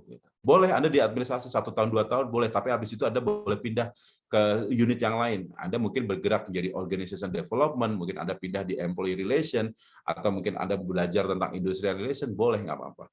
Karena unit-unit HR itu banyak sekali. Jadi sekali lagi tolong dipahami bahwa HR itu tidak hanya soal administrative thing. HR itu banyak, karena berkaitan dengan employee. HR itu ngurusin employee dari ujung rambut sampai ujung sepatu, dari isi kepala sampai isi perut. Betul tidak? Inilah orang HR. Kalau orang HR sudah nggak ngerti visi misi perusahaan, core bisnisnya perusahaan, ya payah. Susah bagaimana bisa mengerti dan mengembangkan karyawannya. Gitu. Sedangkan dia saja nggak paham tentang apa yang harus dilakukan. Oke. Mohon maaf masih belum bisa jawab pertanyaan ya, jadi kita nanti kita bahas di tanya jawab. Lalu kemudian HR Business Partner adalah orang-orang yang benar-benar mengerti dari mulai A sampai Z-nya bagaimana daily operation perusahaan itu dipahami. Ya, maka dari itu teman-teman harus bisa memahami departemen ini nanti fungsinya sebagai apa, divisi ini fungsinya sebagai apa, departemen ini fungsinya sebagai apa. Jadi banyak yang harus dipahami. Tetapi orang HR kadang-kadang dituntut untuk mengetahui semua prosedur, padahal belum tentu. Orang HR hanya bisa memahami bahwa mana yang benar, mana yang tidak benar, mana yang sesuai prosedur, mana yang tidak. Yang terpenting adalah K3 tidak bisa dilewatkan kalau bagi orang HR. K3, keselamatan dan kesehatan kerja, ini paling penting. Karena karyawan punya hak yang sama untuk mendapatkan perlindungan, pengamanan, penyamanan dalam bekerja. Ya, apapun bisnis Anda, mau Anda bisnis adalah ada FMCG, kemudian ada atau manufacturing, atau perbankan, atau apa segala macam. Karyawan adalah sebuah aset. Karyawan adalah sesuatu hal yang harus kita pikirkan bersama-sama. Termasuk HR sendiri juga karyawan. Tetapi kita diminta untuk memikirkan karyawan. Lalu HR yang mikirin siapa? Ya kita juga. Jadi secara tidak langsung kalau kita mikirin karyawan, kita juga ikut terpikirkan. Betul nggak? Apalagi kalau kita udah ngomongin misalnya contohnya insentif gitu kan, atau insentif atau ngomongin tentang bonus dan segala macam. Kalau kita udah memperjuangkan tentang haknya karyawan, kita sama seperti diperjuangkan oleh diri kita juga. Tetapi ingat, orang HR juga harus bisa mengedukasi karyawan, mana yang boleh dan mana yang tidak boleh. Gitu. Balik lagi kepada visi dan misi perusahaan, bahwa kalau kita pengen menciptakan talent, maka talent-talent tersebut ini semuanya harus benar-benar memahami. Bahkan seorang outsourcing pun yang ada kerja di tempat perusahaan Anda juga harus paham dulu dengan visi dan misi perusahaan. Kredonya harus paham. Ya. Yang kemudian yang kedua, bagaimana suksesnya kalau kita untuk dapatkan talent management yang bagus, adalah kita meng-hire orang yang tepat. Orang yang tepat adalah orang yang tadi saya bilang, right place with the right man with the right place with the right competition with the right position and with the right cost. Ya, itu. Tetapi itu tidak mudah. Kita harus punya banyak tahapan-tahapan yang harus kita lakukan. Nah, yang kita perhatikan kalau kita pengen mencari orang yang tepat dalam proses sistem talent acquisition adalah berbeda dengan rekrutmen ya, teman-teman ya. Kalau kita berbicara tentang talent acquisition, kita meng-hire orang itu udah melihat daripada knowledge-nya, skill-nya, kemudian abilities-nya, dan other spesifikasinya. Saya singkat menjadi KSAOS, gitu, KSAOS. Jadi knowledge, skill, abilities, and other specialities. Other specialities ini adalah seperti attitude, integrity, kedisiplinan, dan segala macam. Nah, kita sudah mulai melihat hal-hal yang seperti itu kalau kita mau hire orang. Dimulai dari mana kita bisa melihat knowledge, skill, dan attitude-nya karyawan, calon karyawan? Dari pertama kali dia mulai masuk atau interview atau melakukan proses, itu yang sudah kita lihat juga. Nah, kalau tadi saya, pada saat contoh tadi pengalaman saya melakukan interview atau rekrutmen dengan menggunakan artificial intelligence, Berarti bisa nggak dilihat oleh orang bahwa attitude kita bagus atau tidak? Bukan kita yang akan melihat, artificial intelligence nanti akan memberikan laporan kepada kita, orang ini seperti apa. Dari hasil video itu pun kita bisa bisa kita lihat bagaimana kita menjelaskan sesuatu dan bagaimana kita bercerita. Dilihat dari videonya. Ya. Maka dari itu, proses untuk memilih orang-orang yang tepat itu memang harus dimulai dari depan, dari awal. Lalu bagaimana Pak kalau misalnya orang itu udah masuk di tengah-tengah kerja dan akhirnya dia mendapatkan sesuatu hal yang menjadi beban perusahaan. Ya kalau nanti di dalam besok yang akan disampaikan oleh Mas Dudi berbicara tentang 9 box grid, kita akan kelihatan orang-orang dengan dilakukan assessment ini siapa yang akan menjadi star, siapa yang akan menjadi diamond, siapa yang akan menjadi high potential, bahkan siapa yang menjadi deadwood. Artinya deadwood ini adalah orang yang udah nggak bisa diapa-apain lagi, namanya juga deadwood ya.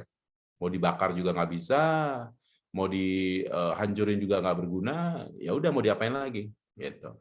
Nah, apa yang harus dilakukan? Nah, itu sebenarnya kalau yang bisa dilakukan kalau untuk orang-orang seperti ini adalah giving option aja. Anda mau berada di dalam gerbong atau mau keluar dari gerbong. Kalau Anda berada di dalam gerbong, kita akan maju ke depan. Tetapi kalau Anda tidak mau maju ke depan, maka Anda harus keluar dari gerbong. Nah, optionnya kan itu.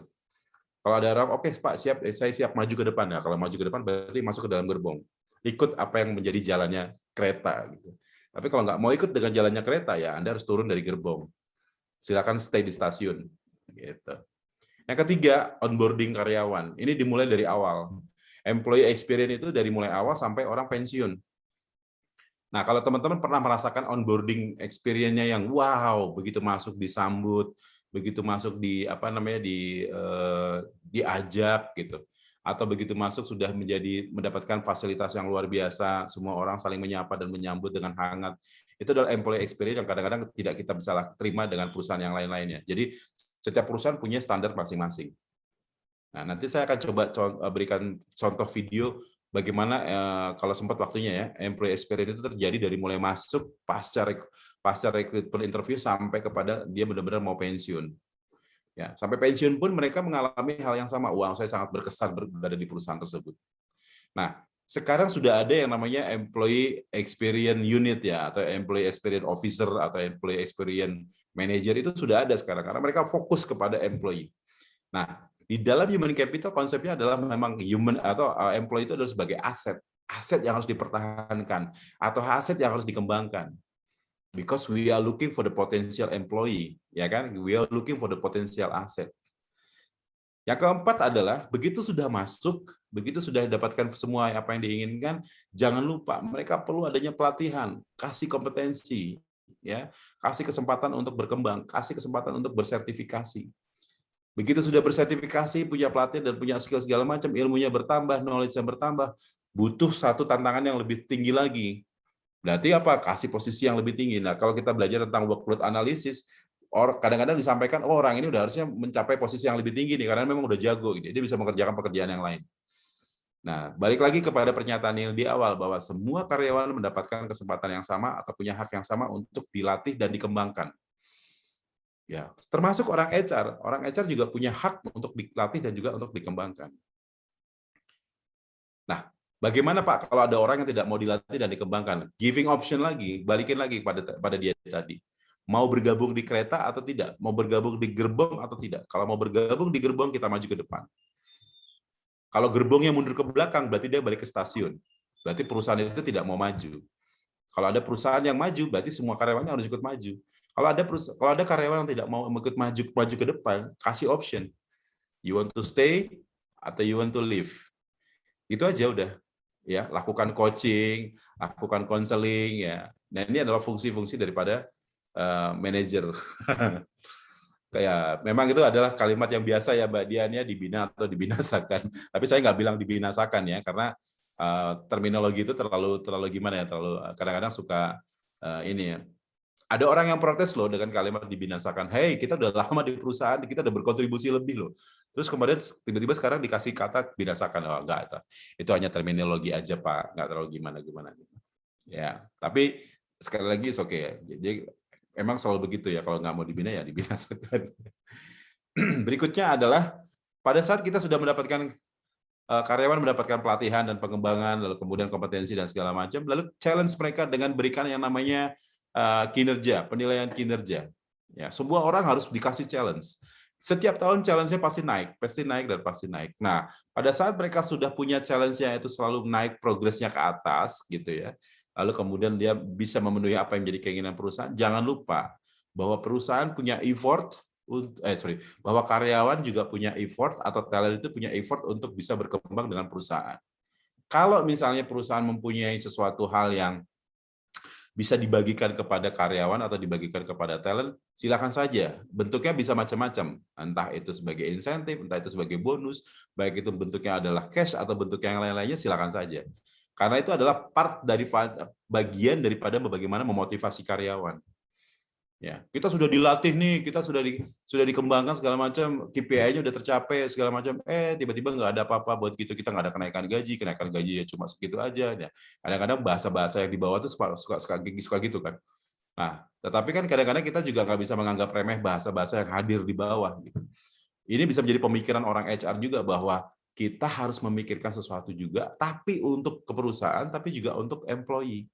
Nah, disinilah peranan orang talent. Orang talent management adalah berpikir bahwa bagaimana supaya kita bisa memanage karyawan tetapi sesuai dengan business growth perusahaan. Khususnya di masa sekarang ini nih, pandemi gitu ya. Ada yang WFH 50%, ada yang WFO 50%. Apa yang dilakukan oleh orang HR? Bagaimana kita bisa menilai kinerja orang yang kerjanya di rumah? Kalau kerjanya di kantor, oke lah, dia kelihatan dari absensi, kelihatan dari bentuk fisiknya dan segala macam. Tapi kalau yang di rumah, apa yang harus kita lakukan? Nah, yang harus dilakukan adalah tetap sekali lagi komunikasi dari para leader dan manajer untuk berkomunikasi dengan karyawan-karyawan yang ada kerja di rumah. Perhatikan well-being mereka, perhatikan kebutuhan mereka, perhatikan juga apa yang menjadi kesulitan mereka pada saat mereka bekerja di rumah. Nah, perhatikan juga psikologi mereka yang di rumahnya. Kadang-kadang karena udah terlalu lama di rumah, akhirnya mereka ya ada juga perasaan-perasaan stres, bosan dan segala macam. Nah, ini harus menjadi pemikiran juga. Jadi nggak hanya berpikir tentang gimana kerja supaya bagus, nilai bagus, tapi karyawannya nggak diperhatiin. Nah, lanjut kepada yang berikutnya, retain the best. Pada saat orang sudah mulai bekerja di rumah, merasakan bosan, tidak ada perhatian, tidak ada partisipasi dari manajemen dan segala macam. Disinilah adanya peluang atau celah untuk perusahaan lain masuk mencari karyawan yang baru, atau si karyawan punya celah untuk mencari perusahaan yang lain yang bisa memberikan perhatian kepada dia. Itu kalau misalnya karyawannya punya perasaan atau istilahnya pengalaman yang tidak diperhatikan oleh perusahaan, walaupun dia masih bekerja. Lalu bagaimana dengan pengalaman karyawan yang tidak mendapatkan perhatian, bahkan mungkin sudah mulai dirumahkan.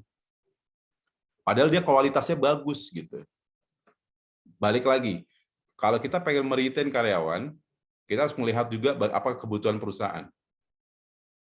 Orang HR udah bisa membaca prediksi bagaimana keadaan ekonomi di luar dan juga bagaimana keadaan ekonomi perusahaan. Kadang-kadang perusahaan melakukan hal-hal yang boleh dibilang sifatnya efisiensi karyawan. Tetapi kadang-kadang perusahaan juga melakukan kesalahan. Yang diefisiensi adalah justru orang-orang yang bagus. Orang-orang yang mau bekerja, yang dipertahankan adalah orang-orang yang ya standar kerjanya begitu-begitu aja. Mungkin karena dia orang yang pendiam dan nurut, akhirnya dipertahankan. Nah, orang-orang yang mau berkreasi, orang-orang yang mau punya motivasi tinggi dan berkontribusi lebih, justru itu yang dilepaskan. Nah, ini yang sangat disayangkan bagi perusahaan-perusahaan yang mempunyai pengalaman seperti itu. Celah berikutnya adalah perusahaan yang lain bisa ngambil, wah ini perusahaan bagus nih, perusahaan bagus. Karena boleh percaya boleh tidak ya teman-teman semuanya, di masa-masa seperti ini tuh perusahaan tuh kayak seperti punya kesempatan untuk melay off orang-orang yang atau mengurangi karyawan-karyawan yang tanpa dengan ada alasan yang jelas gitu. Jadi kayak dijadikan sebagai alasan gitu. PPKM lah, pandemi ini dijadikan alasan mereka buat kita harus mengurangi karyawan karena ekonomi nggak bagus gitu. Tapi di sisi lain dia merekrut karyawan lain juga gitu. Nah, ini yang akhirnya jadi beban kerja HR jadi berpikir lagi, waduh, justru yang bagus-bagus harus keluar, justru yang bagus-bagus nggak bisa dibayar, justru yang bagus-bagus harus mencari perusahaan lain. Padahal kita pengennya adalah dia tetap loyal dan tetap stay kepada perusahaan. Nah, tapi ternyata nggak bisa, perusahaan nggak mampu. Ya. Nah, pada saat kita sudah mulai kehilangan orang-orang terbaik kita, pada saat kita sudah mulai kehilangan top talent kita udah mulai siap-siap tuh. Jadi telat rasanya kalau misalnya kita kehilangan orang, tapi kita belum siap untuk menciptakan penggantinya. Ya, pengganti itu sebenarnya dimulai dari mana? Dimulai pada saat Anda sudah mulai merekrut orang, itu sebenarnya sudah dimulai dipersiapkan harusnya untuk menjadi pengganti, bukan hanya untuk menempati sebagai posisi dan dia mengerjakan posisi pekerjaan dengan job desk yang setiap hari itu, bukan. Tetapi dia mempersiap dari mulai kita merekrut atau dari mulai kita mempekerjakan orang, dari pertama kali onboarding itu, kita sudah mempersiapkan dia untuk the next level. Nah, ini yang namanya sense of managing people-nya sudah mulai jalan. Jadi nggak cuma rekrut udah biarin, gitu. Kita sudah harus punya mempersiapkan orang-orangnya untuk menuju ke posisi-posisi berikutnya. Yang bagus adalah pada saat perusahaan sudah punya banyak-banyak kader dan akhirnya kader-kader itu bisa disebar kemana-mana. Kalau misalnya punya unit bisnis yang banyak ya, tapi kalau nggak punya unit bisnis yang banyak ya agak susah. Kita kadang-kadang bisa kehilangan kita bisa kehilangan top talent yang ada di perusahaan kita, dan kita tidak mau kan kehilangan top talent. Nah, teman-teman, itu yang bisa saya sampaikan tentang talent management, walaupun mungkin cuma singkat, tapi saya harapnya bahwa ini bisa membuka pikiran atau mindset kita bahwa talent management itu adalah sesuatu hal yang bukan hal baru, tetapi talent management itu adalah sesuatu hal yang wajib kita miliki di perusahaan untuk bisa mempersiapkan masa depan. Dan yang terpenting adalah talent management harus mengikuti apa yang menjadi business growth perusahaan, sesuai dengan visi misi dan kebutuhan perusahaan. Bukan karena ada gaya-gayaan, cuma karena ada program itu doang. Kalau itu cuma diadakan doang, nanti kita tidak tahu untuk next step-nya apa, ya itu susah. Ya, manajemen akan berhasil kalau didukung oleh semua pihak. Didukung oleh para direksi, didukung oleh para manajer, dan didukung oleh para talent-talent yang mau dipersiapkan. Kadang-kadang karyawan ada juga orang-orang yang nggak mau diajak maju gitu ya. Wah, saya nggak mau deh jadi suksesor, saya gini-gini aja karena saya nggak siap untuk mendapatkan tanggung jawab yang lebih tinggi. Nah, ini agak ada problem juga. Bagaimana kita bisa mengajak orang untuk bisa maju? Ya, padahal dia punya potensi yang bagus. Gitu. Nah, disinilah peranan para line manager, peranan Anda untuk bisa melakukan coaching kepada si karyawan. Ya, jadi sekali lagi komunikasi adalah the biggest point atau the biggest key untuk suksesnya sebuah talent management. Kalau nggak ada komunikasi, susah. Berikutnya yang kedua adalah transparansi. Transparansi artinya sejauh mana Anda memang bisa mengajak employee untuk menciptakan atau mengembangkan karir path atau rencana peta karir karyawan ke depannya. Karyawan itu ya, ditunjukin karir path-nya aja udah seneng banget. Nanti kamu di sini, posisinya nanti itu udah seneng banget mereka. Karena mereka merasa punya kesempatan. Iya, gue punya kesempatan untuk naik. Walaupun nanti pada akhirnya mereka nanya kira-kira kapan ya gue bisa menempati posisi atas gue gitu. Itu pertanyaan buat mereka. Tapi setidaknya mereka sudah punya semangat untuk ke sana. Nah, semangat inilah yang harus ditangkap oleh orang-orang HR. Talent management tempatnya. Gitu ya. Oke, sudah masuk di jam 8. Kita akan buka pertanyaan ya. Oke. Terima kasih Mas Hakim gitu kan ya. Pertanyaannya udah banyak ya. Pertanyaannya udah banyak banget nih, kayaknya semua excited. Tadi aku tuh udah ngitung, kayaknya ada sekitar 100 pertanyaan ya. Wah, lebay banget nih. Nah, pertanyaannya udah banyak kok, tadi aku hitung sekitar 30 sampai 40. Yang bocor ya. Bocor. Oke ya, jadi ada pertanyaannya banyak banget gitu kan ya. Cuman memang kalau di Slido kita selalu mulai dari yang paling atas ya, yang paling banyak dipilih seperti itu gitu kan ya. Kalau nanti kita akan pilih satu yang terbaik, Mas Hakim yang pilih ya, nanti Mas Hakim ya gitu. Mas Hakim akan pilih satu terbaik dan kita coba jawab semuanya seperti itu. Kalau misalnya nggak terjawab di sini gimana? Katanya Mas Hakim sih open ya Mas untuk ditanya via LinkedIn ya Mas. Ya, Langsung silakan. aja aku tembak. Boleh. Dengan senang hati. Maaf, ada error di saya. Nggak apa-apa, lanjut aja ke ini. Nanti kita akan perkenalan nanti setelah ini aja. Oke, siap, baik. siap. Kalau gitu ya. Kita jawab dari yang pertama nih. Ini kebetulan orangnya sempat ngechat aku nih langsung. Mungkin mau buka mic aja nggak nih Mbak Meinar nih gitu kan ya. Mau tanya nih katanya gitu kan. Dibacain atau gimana? Kalau mau buka mic juga nggak apa-apa lah gitu. Tadi sempat ngechat nih. Sangat kepengen banget nih nanya nih katanya. Halo Mbak Meinar. Ya, Assalamualaikum. Waalaikumsalam. Iya. Makasih. Silahkan ditanyakan langsung dengan Mas Hakim. Waduh. Ya. Ya, makasih buat Mbak Yuri dan Mas Hakim. Sebenarnya pertanyaan yang mungkin mewakilkan menjadi suara hati teman-teman di government yang mungkin bekerja di pemerintahan. Karena kan dari 2020 sudah diterbitkan Permenpan 3 tentang manajemen talenta ASN, di mana untuk sektor publik kita lumayan kelabakan sih, karena kan ya beda banget ya kalau secara teori dan secara practical base sih memang talent management ini lebih familiar dan common digunakan di private area. Walaupun implementasinya pun itu sebenarnya juga dibilang sukses juga nggak sukses banget. Pasti ada problem tertentu ini itu. Nah, di private area aja seperti itu, nah bisa dibayangkan ya gimana di government, karena ya untuk proses tahapan talent management sendiri di government area, ini saya cerita di instansi saya aja ya, itu juga tidak terlewati secara bertahap dari awal, dari akuisisinya, dari pengembangan. Jadi boro-boro ada identifikasi talenta ya. Analisa seru banget ya jadinya ya kalau misalnya di government ya seperti itu gitu kan ya.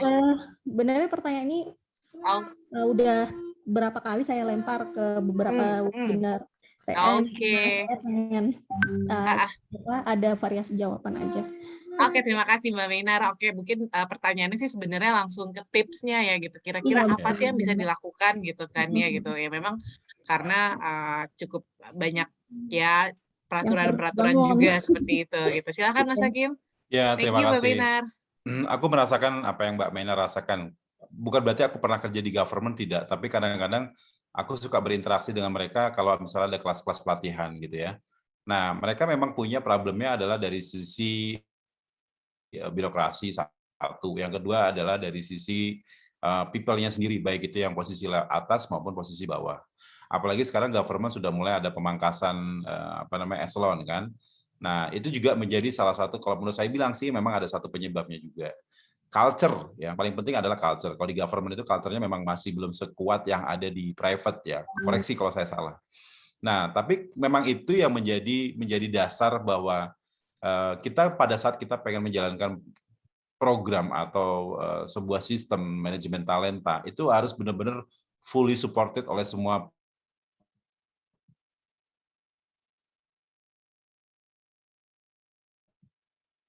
pihak, benar-benar harus didukung.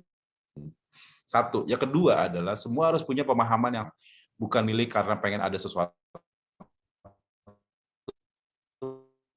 bukan, tapi karena talent, walaupun mungkin government tidak akan kemana-mana sih orang-orangnya ya, akan di situ terus gitu ya. Tetapi kita melihat bagaimana organisasi itu bergerak dinamis, gitu, nggak cuma stagnan gitu-gitu aja. Pada saat orang mau dikasih pelatihan pun mereka berpikir what's the benefit for me gitu. Mereka masih bertanya, nanti kalau gue habis di training terus ngapain gue? Terus kalau gue udah pindah ke sini terus ngapain gue? Mereka masih berpikir seperti itu. Nah, sekali lagi bahwa pemahaman ini harus dimiliki oleh semua orang. Sosialisasi harus tetap dijalankan. Komunikasi antar berbagai macam pihak ini juga harus tetap dijalankan. Memang itu adalah sebuah proses yang kalau menurut saya bilang sih, ya teorinya sih gampang. Prakteknya yang paling penting, implementasinya yang paling penting. Jadi kalau cuma hanya sekedar program, tapi tidak pernah ada implementasi yang kontinu, sekali lagi saya bilang, continuous improvement-nya harus terus berjalan. Ini adalah memang tanggung jawab semua orang. Jadi Mbak Meinar nggak bisa cuma mengalah, udahlah ini nggak akan bisa berhasil, nggak bisa. Semua tim harus bisa membantu Mbak Meinar sampai kepada posisi atas bahwa pastikan ini akan berjalan. Kalau boleh saya contohkan ya, ada beberapa BUMN yang berhasil dengan menggunakan talenta manajemen ini. Ya, walaupun mungkin karakternya sama, tapi ini pemerintahan Pak, iya kenapa nggak dicoba? Kalau BUMN bisa, kenapa pemerintahan nggak bisa? Bahkan sekarang memang banyak pemerintahan atau BUMN yang mencoba belajar dari pihak sektor-sektor private atau sektor-sektor yang khusus ya atau swasta. Nah, banyak yang mencoba untuk belajar gitu. Tetapi memang prosesnya tidak pendek, prosesnya panjang. Nah, jadi yang bisa saya jawab dengan pertanyaan Mbak Meinar, bagaimana tips dan triknya adalah komunikasi harus tetap berjalan, kepemahaman semua orang harus bisa memahami ini, lalu kemudian dibuka pola pikirnya, mindset-nya harus dirubah dulu, baru setelah itu baru bisa menjalankan program ini. Susah kalau misalnya mindset-nya nggak bisa mindset-nya nggak bisa dirubah atau mindset-nya tidak bisa dibenerin. Kita harus punya growth mindset. Bagaimana cara merubah mindset? Yaitu tadi komunikasi. Dilakukan dari mulai sekarang, kebiasaan-kebiasaan itu harus disupport dari mulai atas. Sekali lagi disupport oleh orang atas. Kalau nggak disupport dari orang atas ya cuma sekedar wacana aja. atasnya aja nggak ngikutin, gimana nanti bawahnya mau ngikutin? Itu yang terjadi. Gitu. Pertanyaan kedua. Oke, terima kasih Mas Hakim. Lagi. Semoga bisa menjawab ya Mbak Menar ya, kayak Ya. gitu. Intinya nggak ada yang instan ya Mas Hakim ya. Semuanya kita harus lakukan dan nggak patah semangat. Pelan-pelan pasti akan berubah. Pertanyaan yang kedua nih Mas, langsung nih dari Mas Hikmat Slamet. Ini mau buka mic atau kita yang jawab? Mau buka mic Mas Hikmat atau Pak Hikmat? Dibacakan ya Mbak. Oke, Ya. buka mic. Oke, Halo Mas silakan. Hikmat. Ditanyakan langsung. Oke, boleh. Makasih kesempatannya, Pak Mas Hakim. Hai Mas. Gimana Liverpool ya? Liverpool MU ya? Ya, go MU. Oh, go MU ya. Oke, ya kan jelas ya tadi bahwa talent management itu untuk memastikan pipeline di posisi-posisi kunci ya di perusahaan. Nah, sebenarnya saya masih bingung nih, posisi kunci itu sebenarnya berada di posisi mana gitu ya? Apakah berdasarkan level, misalnya BD-1 atau BD-2 gitu, nggak boleh kosong gitu kan? Atau dia berdasarkan fungsi, atau misalnya kita bisa kan ada berdasarkan yang di core business atau yang di sporting gitu kan, itu nggak boleh kosong gitu kan. Pada saat menentukan itu aja terjadi perdebatan gitu, belum kita milih talentnya gitu, untuk menentukan ketika posisinya bahkan ada perdebatan, bahwa ini harusnya penting nih, nggak boleh kosong gitu kan. Itu sebenarnya best practice-nya atau prakteknya itu ketika posisi itu apa sih sebetulnya, namanya punya apa gitu ya, sehingga memang clear gitu bahwa ini memang petnya untuk si talent ini memang untuk mengisi critical position gitu, jelas gitu dari awal. Karena suka kayak gitu. Ya. Siap. Terima kasih Mas Hikmat. Nah, teman-teman semuanya, jadi kalau berbicara critical position itu sebenarnya semuanya penting ya.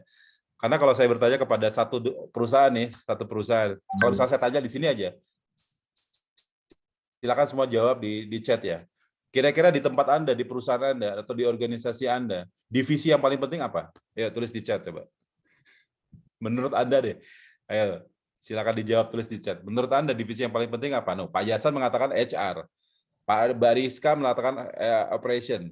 Nah, divisi saya HR. Pasti orang akan menganggap divisi masing-masing adalah penting. Betul tidak? Iya kan? Karena mereka bekerja di situ. Tetapi yang benar adalah sebenarnya, teman-teman, tidak ada divisi yang paling penting. Semua divisi itu penting. Benar nggak? Nah, semua divisi itu penting, nggak ada yang paling penting. Tapi pertanyaannya begini, misalnya gini, kalau misalnya mengatakan bahwa divisi saya paling penting, kayak HR tadi, kalau HR-nya dihilangin, perusahaan masih bisa jalan nggak? Masih bisa. Sekarang ada outsource kok, ya kan? Nah, terus pertanyaannya lagi, kalau sales-nya dihilangin, perusahaan masih bisa ada pemasukan nggak? Masih bisa. Kenapa nggak? Sebut perusahaan yang nggak pakai sales, tapi tetap ada pemasukan. Ayo, ada nggak? Ada. Perusahaan yang nggak perlu promosi, tapi tetap orang pada pakai itu. Ayo, Pertamina nggak perlu promosi, kereta api juga nggak perlu promosi, tapi tetap masuk. Pertanyaannya adalah itu tadi. Jadi semua divisi semuanya penting. Nah, kalau kita berbicara tentang position kritikal itu adalah position yang memegang tanggung jawab, Mas Hikmat. Memegang tanggung jawab, yang memegang peranan penting untuk semua staf di bawahnya, yang benar-benar bisa mengambil keputusan yang tepat untuk perusahaan. Itu adalah critical position. Jadi kalau walaupun toh dia hanya sebagai GM operation yang ada di, misalnya kalau ini pabrik, ngomongnya pabrik gitu ya, dia ada GM operation. Dia termasuk posisi yang penting juga. Walaupun misalnya GM-nya nggak ada, perusahaan masih bisa berjalan. Tetapi dia critical position karena dia nanti akan menentukan bagaimana arah dan arus budgeting daripada operation itu tersendiri. Itu yang paling penting. Kemudian posisi kayak lagi sebutinlah posisi-posisi top level tapi yang nggak penting, nggak ada. Gitu. Bahkan GM manager pun itu adalah critical position. Office boy aja penting. Ya kan benar, office boy aja penting. Jadi memang semua posisi itu di tempat kita adalah posisi penting. Cuma kalau dikatakan critical position memang adalah posisi-posisi yang memegang tanggung jawab. Kayak contoh misalnya, ada GM, ada manajer, tapi posisi supervisor-nya kosong. Apakah itu adalah sesuatu yang harus kita urgent untuk diisi atau tidak? Tidak mesti urgent, karena kita punya atasan. Tetapi kalau misalnya GM-nya nggak ada, manajernya nggak ada, kemudian adanya supervisor, maka itulah sudah menjadi masuk sebuah urgent. Urgensitasnya adalah kita membutuhkan orang yang bisa menentukan arah unit atau departemen ini mau kemana, lalu kemudian pengambil keputusan dari setiap kebijakan yang dimiliki oleh departemen atau divisi tersebut. Maka itu disebut dengan critical position. Nah, Jadi kalau mengatakan, Pak, ini GM ini nggak ada loh, Pak. Udah biarin aja, orang nggak penting juga. Wah, itu salah kalau udah mengatakan GM itu nggak penting. Kalau GM itu nggak penting, berarti seluruh ke bawahnya juga nggak penting. Nah, kalau nggak penting, kenapa ada unit itu? Kenapa ada departemen itu? Pasti orang punya alasan, kan? Perusahaan punya alasan kenapa ada satu unit yang ditimbulkan. Tugasnya untuk apa? Misalnya gini, ada satu tambahan nih, di tempatnya Mas Hikmat pasti ada lah. Digital Marketing Manager misalnya, ada ya Mas ya? Nah, itu ada. Padahal dulu nggak ada loh, sekarang jadi ada. Nah, satu timnya ada berapa orang di situ. Nah, kalau itu penting, berarti itu benar-benar dipikirin dari mulai job desk-nya, lalu dari mulai SOP-nya, semuanya dipikirin sampai alat kerjaan dipikirin. Tapi kalau nggak penting, ngapain harus diadain? Pakai aja sales yang ada. Misalnya gitu. Nggak usah pakai namanya digital marketing manager, nggak perlu. Tapi sekarang sudah menjadi unit khusus sendiri. Digital marketing itu unit khusus sendiri. Nah, itu Mas Hikmat. Jadi kalau bisa saya jawab bahwa critical position itu sebenarnya adalah orang-orang atau posisi-posisi yang memegang peranan penting untuk mengambil keputusan, penetapan arah pergerakan misalnya perusahaan, dan ditambah dengan bagaimana dia bisa ngelit anak buahnya. Nah, itu adalah critical position. Oke, terima kasih Mas Hakim. Semoga bisa menjawab ya Mas Hikmat ya, seperti itu. Kita lanjut nih, kalau lihat ke bawah nih banyak banget nih yang nanya critical position juga nih Mas, seperti itu. Gitu. Ini mungkin ini pertanyaan yang ketiga nih dari Anonymous. Ada pertanyaan. Halo? Ya, Halo. silakan. Mbak Eka. Ya. Halo Mbak Eka. Ya, ya itu Ini dari saya ya, Oh anonymous-nya. gitu. Oh, oke. Di Oke, bawah langsung juga ada aja, Mbak. pertanyaan juga ya. Silakan ditanyakan aja Mbak Eka kalau gitu. Ya, jadi talent manajemen dimasukkan supaya posisi kritikal memiliki backup. Lalu bagaimana jika tidak terjadi apa-apa dengan critical position tersebut, sedangkan talentnya udah ready gitu kan. Kalau tadi contohkan ada satu critical position yang memang dia akan lengser atau akan pensiun gitu ya. Jadi kan udah pasti gitu. Dalam kurun waktu sekian dia pasti udah akan lengser. Jadi talent yang ready tadi udah pasti bisa akan ditempatkan di job holder yang terbaru gitu. Tapi bagaimana dengan job holder yang masih retain, job holder yang masih sehat, job holder yang masih long term gitu. Terus mau buat apa nih talentnya? Apakah dia akan disesuaikan apanya gitu? Ya, Itu sih yang bingung. saya paham pertanyaannya ya. Terima kasih Mbak Eka. Jadi critical position itu tidak mesti harus vertikal ya. Critical position itu bisa diagonal. Contohnya begini, orang operasional dulu kan banyak nih sekarang orang HR yang dari orang operasional kan. Nah, dulu dia di operasional karena dia punya pemikiran yang bagus, kemudian dia punya skill yang bagus, kemudian pencapaian kinerjanya juga bagus, akhirnya dia masuk ke dalam sebuah radar succession plan. Begitu masuk ke radar succession plan, memang seharusnya idealnya adalah dia vertikal, langsung di atasnya dia. Tetapi manajemen melihat bahwa sebenarnya dia punya satu kelebihan dia adalah dalam soal people atau people engagement. Ini boleh dilakukan, tidak mesti harus berada di posisi di atasnya dia. Dia bisa melakukan cross development-nya dia. Contoh dari operasional dia pindah ke HR. Nah, kemudian dari HR, kalau misalnya dia dulunya ada orang HR, kemudian dia merubah karir development-nya tidak mesti harus ke HR juga. Dia bisa berubah menjadi ke IR, dia bisa berubah menjadi ke talent development, bahkan dia bisa merubah menjadi orang GA. Itu bisa juga. Yang penting adalah di mana dia punya passion yang sama terhadap sesuatu pekerjaan atau posisi. Itu yang paling penting. Yang kedua adalah orangnya mau. Mau artinya bukan mau sekedar mau ya, mau artinya mau menjalankan challenge yang diberikan. Karena sesuatu yang berbeda dari pekerjaan sebelumnya itu adalah sebuah challenge. Seperti kayak misalnya kita nih di challenge, sekarang kita bekerja sebagai orang HR. Suatu ketika nanti, HR-nya sudah mulai digantikan dengan robot atau artificial intelligence, lalu orang HR mau ngapain? Kalau kita tidak bisa mempersiapkan diri kita, kalau misalnya nanti mau digantikan dengan robot, kita nggak mempersiapkan diri kita, ya kita tidak akan bisa survive. Kalau kita punya survive, kalau kita bisa mempersiapkan dari sekarang, kita bisa survive. Jadi apapun tantangan kita ke depan nantinya, ya udah, hayu aja, jalanin aja. Nah, itu adalah orang yang mau menerima tantangan. Maka dari itu, nah ini ada contoh dari Mbak Bunga nih, development dari HR ke PDCA.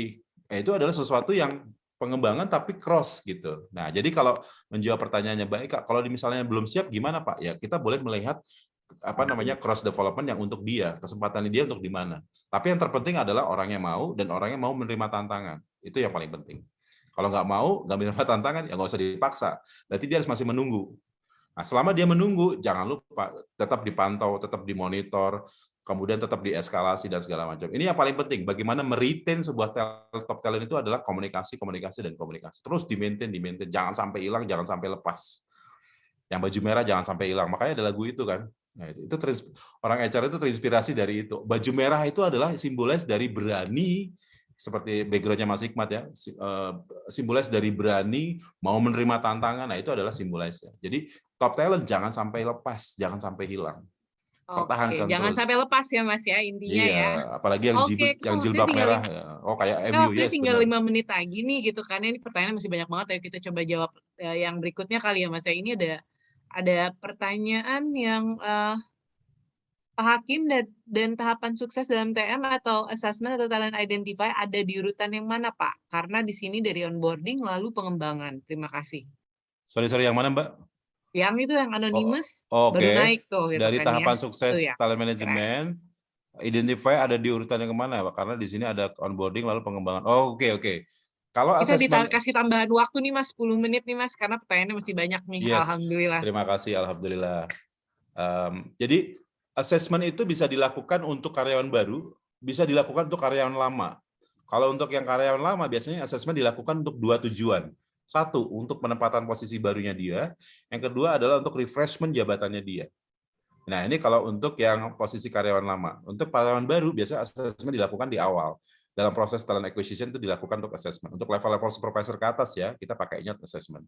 Nah, kalau untuk yang melakukan proses talent development untuk promosi dan segala macam itu dilakukan adalah pada saat dia ingin menempati posisi tersebut dalam jangka waktu 1 sampai 2 bulan sebelum dia mendapatkan title PJS atau PLT. Nah, itu dia harus di-assess dulu. Cocok nggak dia? Rekomen nggak dia? Kalau nggak rekomen ya jangan diterusin. Berarti dia masih belum siap. Karena hasil daripada assessment itu adalah direkomendasikan, tidak direkomendasikan, atau disarankan atau tidak disarankan. Gitu. Ya, nah Talent Fit Indonesia dia punya alatnya loh, sia jualan lagi. Alat untuk melakukan assessment, ya kan? Assessment secara digital dan assessment secara sistem, gitu. Jadi kalau kapan pelakuannya ya itu tadi tergantung dari kebutuhan. Kalau kebutuhan untuk orang lama, misalnya udah lama nih, misalnya kayak saya misalnya menjabat sebagai GM HR tapi sudah 3 tahun. Terus kemudian ya karena belum ada kesempatan untuk naik lagi menjadi direksi, tetap jadi GM atau VP, ya saya akan di-assess lagi. Kira-kira saya masih cocok nggak dengan posisi sekarang. Kalau misalnya saya udah ada sesuatu gap yang harus diisi, maka disitulah saya harus dapat pelatihan dan pengembangan lagi. Nah itu jadi orang-orang yang punya label top talent jangan dihilangkan begitu saja, tetap dikasih pelatihan dan pengembangan. Walaupun udah posisi GM atau VP, mereka tetap butuh sebenarnya. Gitu. Nah, menjawab pertanyaan tadi, kapan ada webinar untuk talent management? Nanti silakan Mas Reza yang akan menghubungi Mbak Nuni ya. Oke, kita lanjutkan ya. Seperti itu Ya. nih ada komen nih dari Mas Hikmat, kalau di tempatnya assessment bagian dari classification, salah satu indikator untuk menempatkan pegawai di talent box-nya. Oke. Sebenarnya kan talent management memang proses yang continuous ya Mas ya, seperti itu. Iya, Kita lanjut nih ke pertanyaan berikutnya. Ini ada pertanyaan yang what is the dark side of talent management? Ini kayak film ya, dark side. Ya, ada nih, sebenarnya dari anonymous nih. Ya, oke. The dark side of talent management itu adalah ada beberapa hal. 1, karyawan akan menjadi high profile. Artinya high profile itu bisa, kalau dia kelebihan high profile, dia bisa akan menjadi sombong atau arogan. Lalu kemudian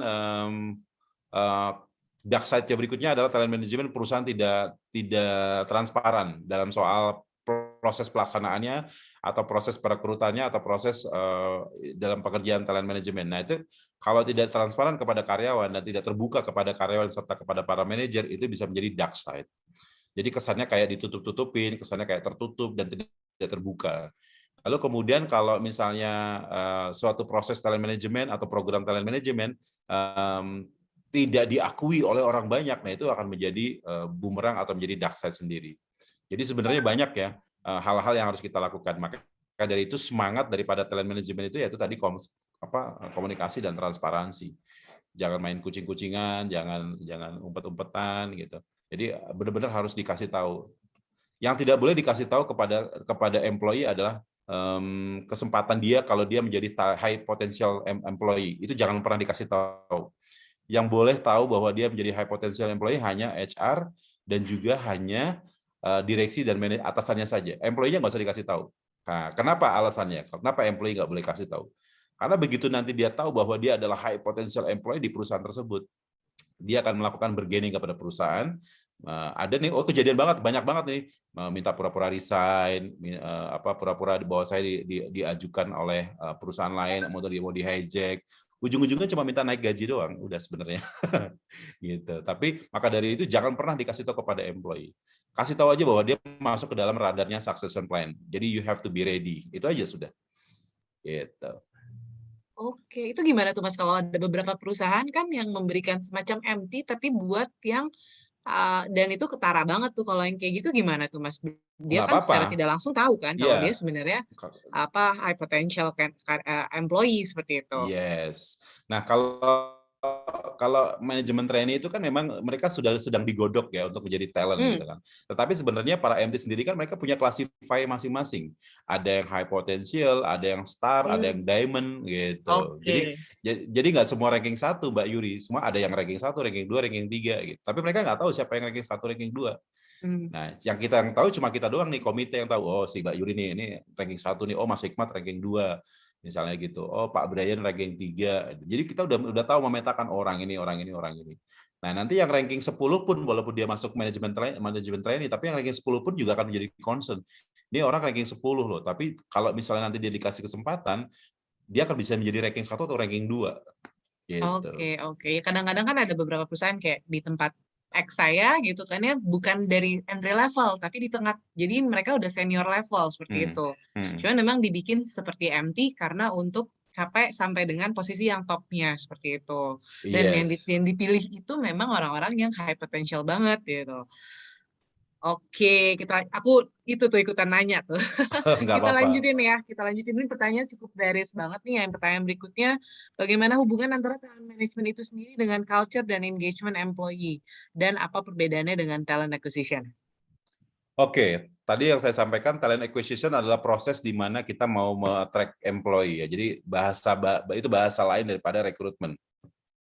Jadi talent acquisition itu tidak hanya merekrut, tapi talent acquisition juga memikirkan development apa, kompetensi apa, lalu kemudian nanti posisi dia sampai 1 tahun, 2 tahun ke depan dia akan arahnya kemana. Itu talent acquisition.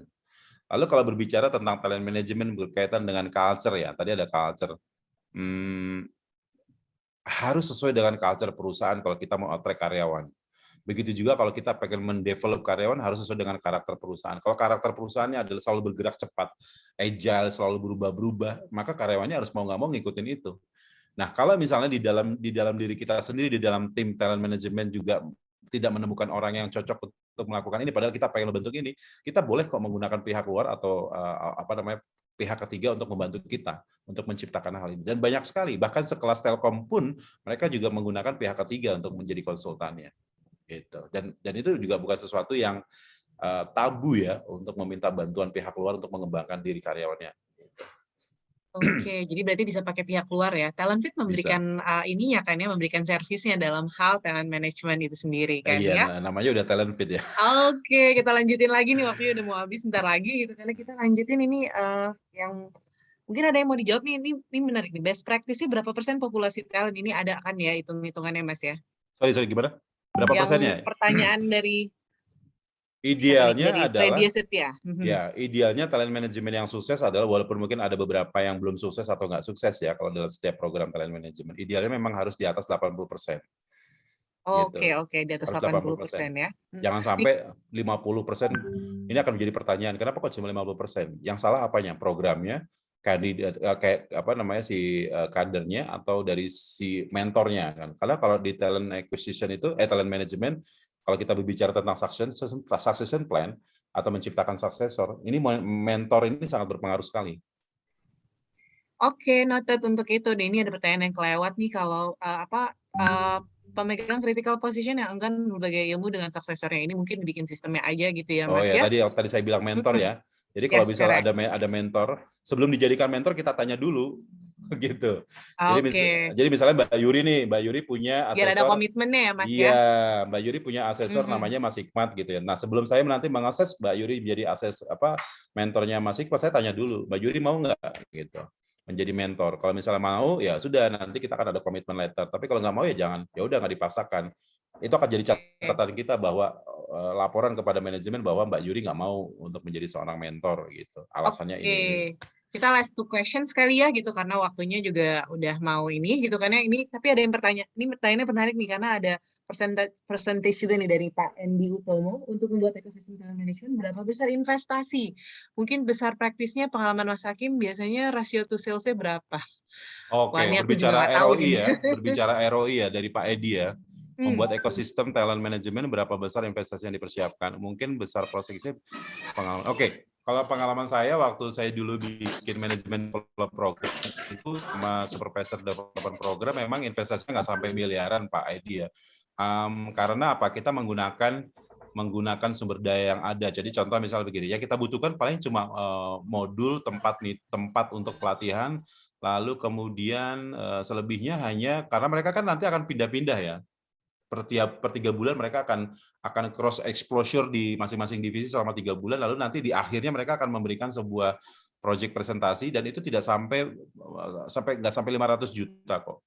Nah, ROI-nya adalah kalau teman-teman sales memang kalau misalnya sales management development program, nanti ujung-ujungnya adalah bagaimana mereka bisa track revenue, dan itu kelihatan tangible. Tetapi kalau kita menciptakan para leader atau manajer, ini ROI-nya adalah productivity dan juga efisiensi mereka bekerja. Nah, semakin mereka bisa efisiensi, mereka efektif bekerja, maka productivity kita makin tinggi kan. Nah, produktivitas kita makin tinggi ini akan membantu bisnis menjadi bergerak lebih cepat. Jadi jangan sampai pada saat sudah menggunakan talent management, tapi ternyata yang ada adalah bisnis terhambat, employee-nya pada nggak bisa memahami apa yang dimaksud perusahaan, lalu kemudian employee-nya juga bersifat malas-malasan, kalau nggak ada benefitnya mereka nggak mau. Nah, ini akan menghambat perusahaan. Kalau udah menghambat perusahaan susah bergerak maju. Nah, harapannya adalah dengan menggunakan talent management ini, supporting kepada business growth, supporting kepada bisnis goal ini akan lebih cepat tercapai. Pemahaman ya, karena merubah mindset itu tidak murah, tetapi juga tidak mahal gitu. Merubah mindset butuh komitmen, saya bilang dari atas sampai bawah, yang tengah-tengahnya juga, dan itu nggak mesti harus menggunakan biaya banyak, kecuali kalau mau ditambah dengan sistem juga macam-macam, ada yang harganya mahal, ada yang terjangkau dan segala macamnya. Tapi kalau kita berbicara ROI, biasanya orang finance akan minta ROI-nya berapa lama gitu, atau ROI development-nya berapa lama, ya itu bisa dihitung dengan bagaimana produktivitas nanti akan berjalan, bisa 1 tahun, bisa 2 tahun, gitu. Dengan yang dibiayakan gitu. Semoga menjawab ya pertanyaannya dari Pak Endi. Aduh, aku minta maaf banget nih gitu. Tadi katanya mau 2 pertanyaan, cuman kayaknya waktu kita udah habis nih Mas Hakim seperti itu. Mungkin nanti Mas Hakim bisa go through one by one gitu kan. Kalau misalnya nggak tahu nih nanti kita jawabnya seperti apa, atau kalau mau nanya direct ke LinkedIn-nya silahkan aja seperti itu gitu kan ya. Maaf banget waktu terbatas, dan ada beberapa pertanyaan yang sebenarnya bisa ditanyakan di besok ya. Sampai ketemu besok Pak Brion ya. Oke, kalau gitu kita lanjut ke sesi berikutnya gitu kan ya. Mungkin sebenarnya kalau aku simpulkan sedikit, sebenarnya kalau talent management itu adalah suatu proses yang continuous ya, end to end gitu ya, dari pertama karyawan masuk sampai dengan karyawan keluar seperti itu.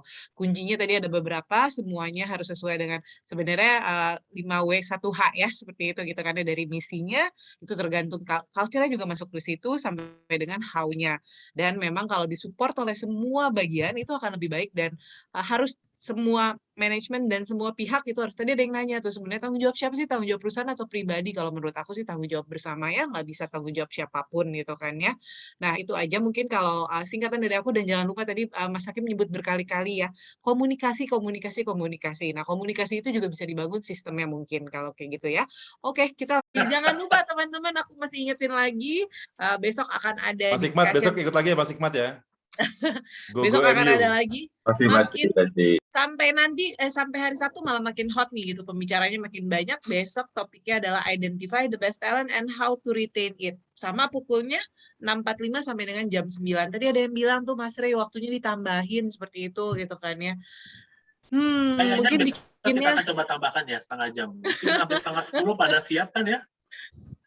Soalnya Pak Dudi juga harus adil sama. dong. Kalau saya sebentar, Mas Dudi juga sebentar. Harus adil. Nih soal ini aja udah nggak adil, bagaimana dengan employee? Kan tadi kan ada yang minta tuh katanya sesi tersendiri menggali secara dalam dengan Mas Nah, itu Hakim tolong di follow up, gitu. Mas Reza. Sip. Oke, terima kasih banyak teman-teman.